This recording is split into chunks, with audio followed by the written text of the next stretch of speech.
All right, let's talk about less overwhelm with our content. And typically, why we get overwhelmed with our content is because of us. And I want to share just from personal experience why I've been overwhelmed with content and why I see even clients before they work with us. And even when they're first starting out, I mean, here's what I want you to know. Anything that you master takes at least 10,000 hours to do. Did you know that? Look it up. That's when you actually have mastered something. This is what I live, eat, and breathe since 2002. At that time, creating radio ads, still content for my clients. When I started Hype Media, our agency, that was at the end of 2009, I was still creating content. So imagine how many hours I have in place, right? And so that is being an expert in that. I have mastered content creation. Content creation also changes over time because there are new tools that come out. The algorithm changes all the time. What I'm excited about right now in the era that we are in is that content creation is easier than ever, especially because what's really important with content nowadays is how relatable you are as a person. And so the mistakes that I see and that I did with content creation in the past was, number one, forcing what I felt my audience needs rather than understanding what it is that they're asking for and how do I meet them there. Number two, being super disorganized. That's going to definitely cause overwhelm, just like with anything else. Think about it. Like if you have a messy desk, you are going to be overwhelmed. If your drawers are messy, you're going to be overwhelmed. If you have closet clutter, you're going to be overwhelmed with your closet and feel like you have nothing to wear. But think about it. When you are stepping into your closet and you are trying to figure out what to wear, if your closet is super cluttered, you're going to feel like you have nothing to wear, but it's full of clothes, right? You have loads of content that you can use, but you don't know what to put out there or how to use it. And it's causing you overwhelm. And you're probably thinking, Ginna, no, I really don't have loads of content. You do if you follow these 3 little tips I'm going to give you during today's training. Okay. And I promise it's super, super simple. Another reason why I see people really overwhelmed with content is because you think that you need to put more content out there. And really, yes, do you need content? Is it important? Yes. However, you need to focus on quality versus quantity.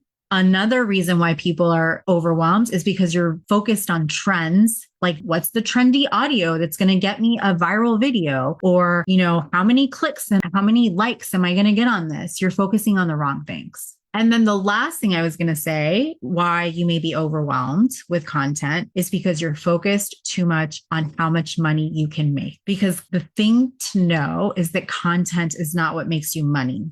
You make money. You're the one that can really navigate that and control that, not your content. Your content is meant to activate your audience and move them through a journey to the point where when you do reach out to them, they're like, oh my gosh, finally you're reaching out to me. Yes, I want to buy from you, because they've been following your content and you're moving them through this experience that they can't wait to now work with you. And that's like the truth about content. Content is meant to create conversations and to create an experience that moves our audience through a journey.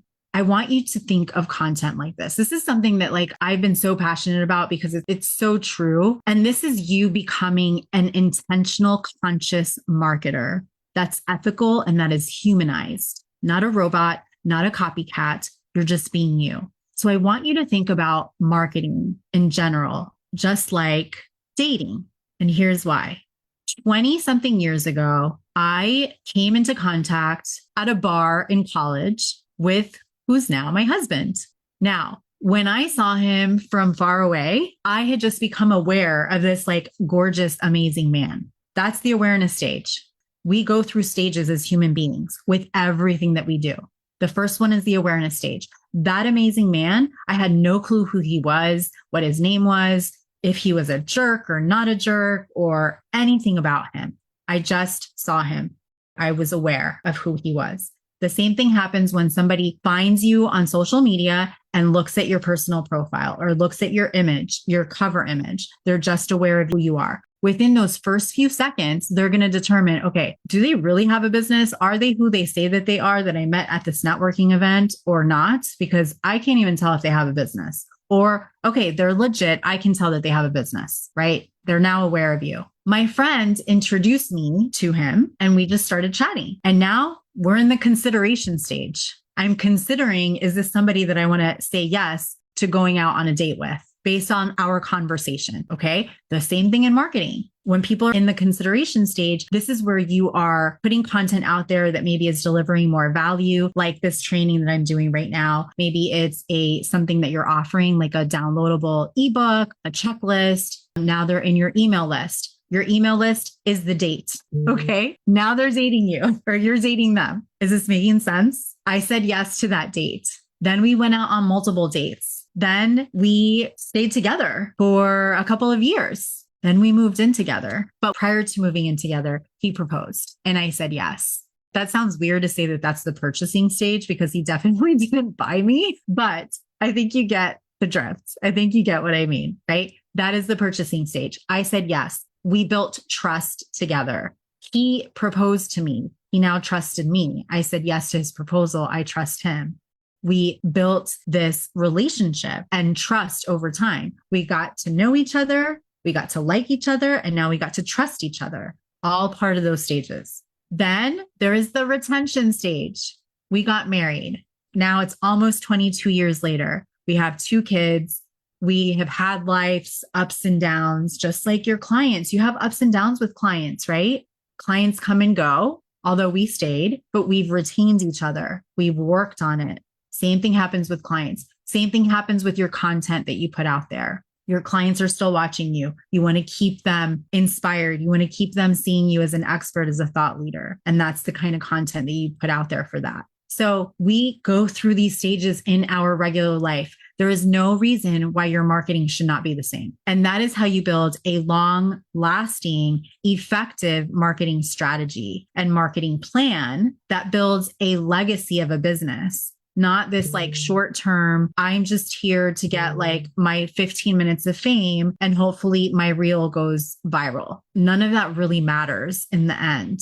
I can't tell you how many people I've seen come and go in this industry since I've been doing this now on my own as an entrepreneur for about 15 years now, because we don't just focus on trends. We focus on really building a long lasting digital footprint using this concept. And this is a real marketing strategy, like moving people through this experience of this customer journey. So here are 3 things that you can focus on with your content when you are creating content to give you less overwhelm. Before I jump into those 3 things, I want you to understand that when you are putting yourself out there on social media, you're also feeding the algorithm. So if maybe you feel overwhelmed because you keep putting content out there and nothing is happening, like nobody's engaging, nobody's clicking, nobody's commenting, right? Nobody's reacting to things. It is most likely because what you're putting out there is just not valuable for them. It's not really helping your audience. And you're not moving them through those different customer stages, through that client journey. Okay.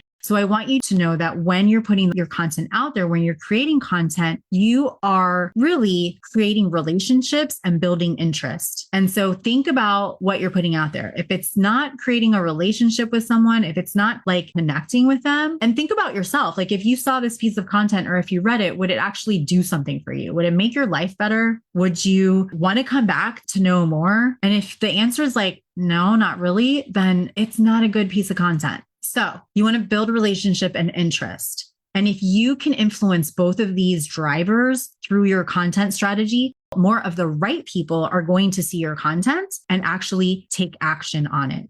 So let's say, for example, you want to really show up more authentically because you want to build a profitable business, right? It's going to go way beyond worrying about the vanity numbers, how many followers you have, that kind of stuff. Followers do not equate to dollars in your bank account. I can tell you that. I only have like 800 followers on my Instagram for Hype Media, and we are like at capacity as an agency. I know that you need to see that I'm not just this woman that's talking about content, right? That would get like really boring. So I show my personality. Many of you know, if you've been following in here for a while, you know that I'm a mom of two. Many of you, I friend you. I let you into my personal life. I show up weekly. I have multiple businesses. I have an amazing team.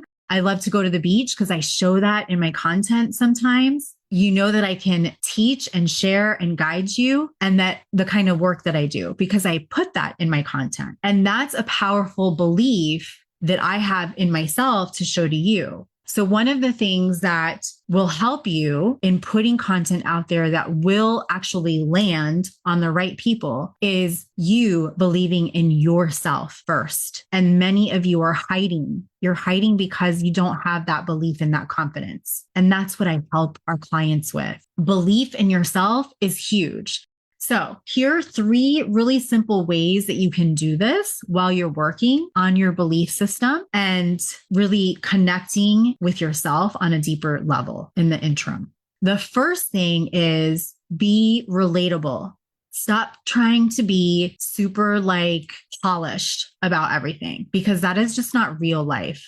Like, my hair's still wet from my shower. Okay. It's okay. I put a bold lipstick on because you know what? It makes me pop on camera. That's pretty much it. I always wear earrings because I love accessories, but you don't have to be always fully put together to show up. You don't have to be fully put together to write a post. But what you do need to do is be relatable. Show your audience that you are just like them. Create content that is going to resonate with them as real people going through real life with real struggles. Okay. Now, when I say that, I don't mean you don't need to give all of your dirty details, right, to things that are happening, but you can write things in a way very creatively to share that, do more storytelling, share what's going on, and then relate it to how you help clients with this or how you can help somebody who's going through the same thing. So show that you're a real human. The second thing is that when you're putting content out there that's related specifically to your offer or your product or your service, you want to put it out there in a way that dives deeper into the problem that you solve, the results that you bring to the table, not so much the features of your offer. So for example, when you work with us inside of our mastermind programs, we have 2 different levels, and then we do have a lower level, which is a membership.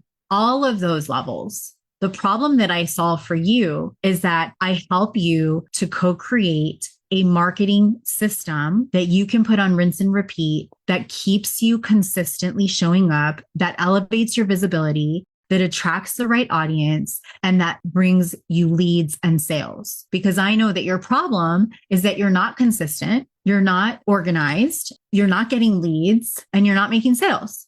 So this is what I offer. Okay. Now, how we deliver that are the features. One of the programs, we meet every other week for 2 hours, and we actually implement things with you. I help you write your content for the following week.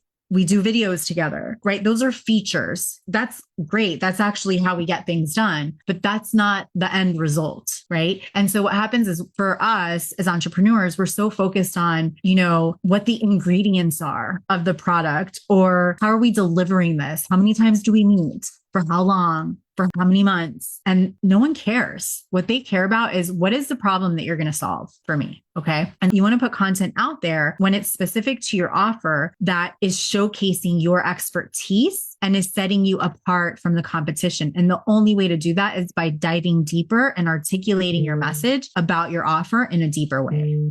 The third one, which I know we all struggle with, and this was a real struggle for me, is being personal. And I kind of talked about that in number 1 and being more relatable. But number 3 is being personal. And what I mean by that is creating content that reflects your interests and values, like sharing something. I'll give you an example. I did a post, I think it's probably been 6 months or so, but I did a post about how I asked a question, but I also gave a story about something that actually happened, how I got on a call with someone, a one-on-one coaching call, and they refused to turn their camera on. And to me, I think it's rude.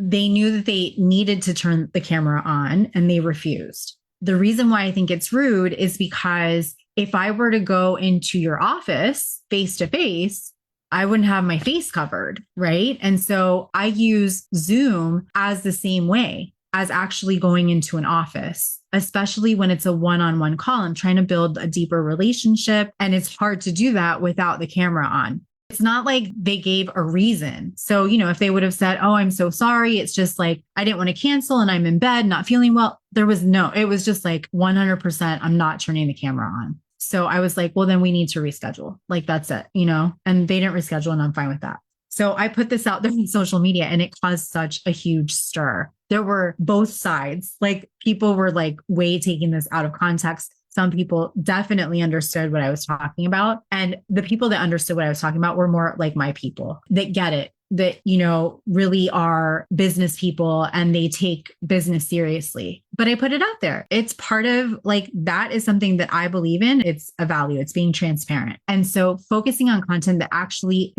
reflects your own interests and your values, being personal, is content that you should also be putting out there. Quick little recap. So the 3 types of content your audience needs, 3 types of content that they want, that's going to get the algorithm to show your content to the right people are: number 1, relatable content, showcasing your audience that you are just like them. So you want to create content that truly resonates with them as a real person with real life struggles and real life. Number 2, content that is around your brand and dives deeper on what you specifically have to offer, but it showcases your expertise and sets you apart from your competition. And this is content that is focused on the solution that you provide, not the features. And then number 3, personal content. Create content that reflects your own interests and values. Your hobbies is another good one for that.